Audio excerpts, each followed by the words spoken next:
கடந்த வாரம் சென்னையை தாக்கிய வர்தா புயலால் திருவள்ளூர் மாவட்டம் கும்மிடிப்பூண்டி இலங்கை தமிழர் முகாம் கடுமையாக பாதிக்கப்பட்டுள்ளது. அவர்களுக்கு இதுவரை எந்த நிவாரணமும் கிடைக்கவில்லை என்பதை நமது நியூஸ் 18 தொலைக்காட்சியில் கடந்த 16ஆம் தேதி பதிவிட்டிருந்தோம். இந்த நிலையில் அவர்களுக்கு நம்மால் இயன்ற உதவியை செய்வோம் என கொளத்தூர் மணி வேண்டுகோள் விடுத்துள்ளார். டிசம்பர் 12ஆம் தேதி சென்னையில் கரையை கடந்த வர்தா புயல் பலரை துயரக்கடலில் தள்ளிவிட்டுள்ளது. சென்னை, திருவள்ளூர் மற்றும் காஞ்சிபுரம் மாவட்டங்களில் ஆயிரக்கணக்கான மரங்கள் வேரோடு சாய்ந்துள்ளன. இந்த மாவட்டங்களில் சாய்ந்த மரங்களை அகற்றி மக்களின் இயல்பு வாழ்க்கையை மீட்டெடுக்க அரசு இயந்திரங்கள் முழுவீச்சோடு முடுக்கிவிடப்பட்டுள்ளது. ஆனால் திருவள்ளூர் மாவட்டம் கும்மிடிப்பூண்டியில் மிக மோசமாக சேதமடைந்துள்ள இலங்கை தமிழர் முகாமில் நிவாரணப் பணிகள் மேற்கொள்ள இன்னும் யாரும் முன்வரவில்லை.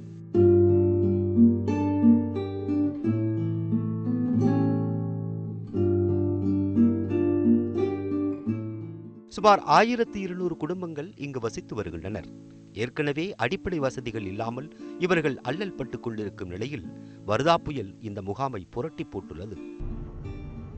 வேரோடு சாய்ந்த மரங்கள் வீடுகள் மேல் விழுந்து கிட்டத்தட்ட அனைத்து வீடுகளும் இடிந்து தரைமட்டமாகிவிட்டது.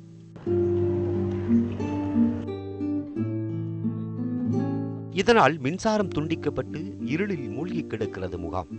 குடிப்பதற்கு கூட தண்ணீர் இல்லாமல் இவர்கள் படும் துயரம் சொல்லி மாளாது. ஒரு அதிகாரியுமே வரல, வந்து எதுவுமே பார்க்கல. தாசில்தாரோ டிடிஓ ஆரையோ யாருமே வரல. எல்லாருமே மொத்தத்துல இருக்கணும். உதவித்தொகைன்னு யாருமே எதுவுமே செய்ய இல்லை. இது வரைக்கும் ஒரு சாப்பாடு கூட கொண்டு போடல. தண்ணி இல்ல. நாங்களே அங்கங்க ஊரா திரியிறோம். தண்ணி எடுக்கணும். அங்க கரண்ட் இல்லன்றதுனால தண்ணி இல்லன்னு சொல்றாங்க. புயல் பாதித்த 3 மாவட்டங்களிலும் நிவாரணப் பணிகள் போர்க்கால அடிப்படையில் மேற்கொள்ளப்பட்டு வருகிறது. ஆனால் இலங்கை தமிழர் முகாமில் மரங்களை வெட்டி அகற்றக்கூட யாரும் முன்வரவில்லை என முகாமில் உள்ளவர்கள் வேதனையுடன் தெரிவிக்கின்றனர். புயல் வந்ததிலிருந்து எல்லாரும் 3 நாளா 2 நாளா தண்ணியே இல்லாமல் ரொம்ப கஷ்டப்பட்டுக்கிட்டு இருக்காங்க. பச்சை குழந்தைகளுக்கு கூட பால் வாங்கி காய்ச்சி கொடுக்க முடியாத சூழ்நிலையில் இருக்காங்க. இது வரைக்கும் அரசாங்கம் வந்து எங்களுக்கு எந்த இதுவுமே செய்யலை. ஒரு குழந்தைகளுக்கு ஒரு பால் கூட ரெடி பண்ணி கொடுக்கல. முதல்ல தண்ணி ரெடி பண்ண சொல்லுங்க. குடிக்கிறதுக்கு யாருக்குமே தண்ணியே இல்லைங்க. வீடுகளை இழந்து வீதிகளில் தஞ்சம் புகுந்துள்ள இவர்கள் கடந்த 1 வாரமாக உண்ண உணவில்லாமல் தவித்து வருகின்றனர். அவர்களுக்கு உதவ வாருங்கள் என வேண்டுகோள் விடுத்துள்ளார் கொளத்தூர் மணி.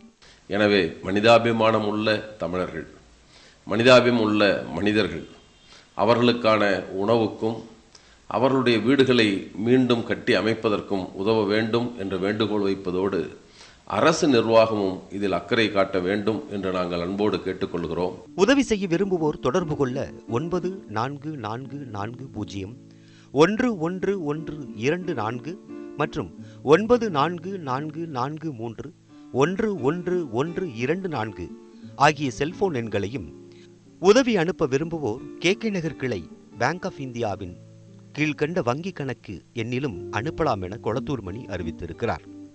மனிதாபிமானம் இன்னும் மரித்து போகவில்லை என்பதை நாம் அடிக்கடி எடுத்து காட்டியிருக்கிறோம். மீண்டும் ஒரு முறை அதற்கான வாய்ப்பு கிடைத்திருக்கிறது. அக்கறையுடன் உதவிக்கரம் நீட்டுவோம்.